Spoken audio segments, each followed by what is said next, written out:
vocês? Espero que sim, tá beleza. Hoje eu vim aqui para avisar pra vocês que vai ter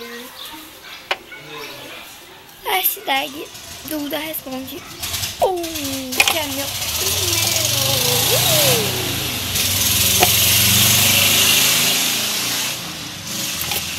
O meu primeiro pra comemorar que tá quase chegando aí em 200k, 200 inscritos. Pra comemorar aí que tá chegando, eu vou fazer esse Duda Responde, hashtag Duda Responde 1. Então, se você aí que tá me assistindo quiser mandar uns desafios aí, umas perguntas aí, pode mandar. Daí vocês colocam o hashtag Duda Responde 1 na frente e vocês colocam a pergunta. Daí, tipo, vamos supor, assim lá, manda um desafio assim pra mim. Ai, você já foi no banheiro? Tá, querida, sei que é idiota, mas é o que eu tive aqui no momento. Daí, se ela mandou esse, mas ela tem outras perguntas pra mandar, ela pode mandar esse e outras. Tipo, ela pode mandar, você já foi no banheiro? Peraí, você já foi no banheiro? Ela pode mandar, você já cachorrou? Ela pode mandar quantas ela quiser. Porque todas as perguntas vão aparecer no vídeo 14. Daí, gente, mandem, porque eu quero comemorar que tá quase chegando no sonho pra ser reto.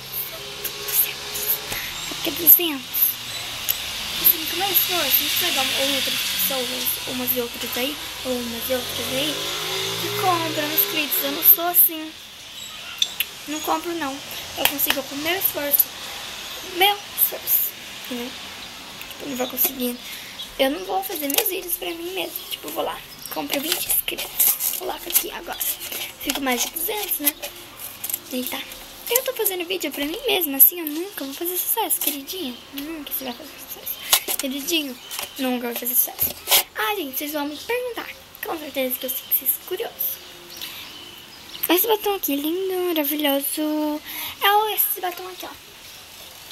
Que eu mostrei no vídeo de comprinhas. É o batom, aquele batom que eu falei. Que veio clarinho. Ó, que fortinho que ele tá, né? É porque a mamãe aqui colocou álcool nele. Ah. Ele não ajeita muito na boca porque ele veio assim, né? Mas tá bom. Maravilhoso. Então, gente, coloca aí nos comentários. Hashtag Duda Responde 1. Coloca, se quiser colocar um monte de perguntas assim que dá o meu celular inteiro, sim. Pode colocar. Fique à vontade. Então é isso, se vocês gostaram, deixa um like, se inscreva no canal, coloca aí perguntas e desafios também pode ser. Beijo e até o próximo vídeo.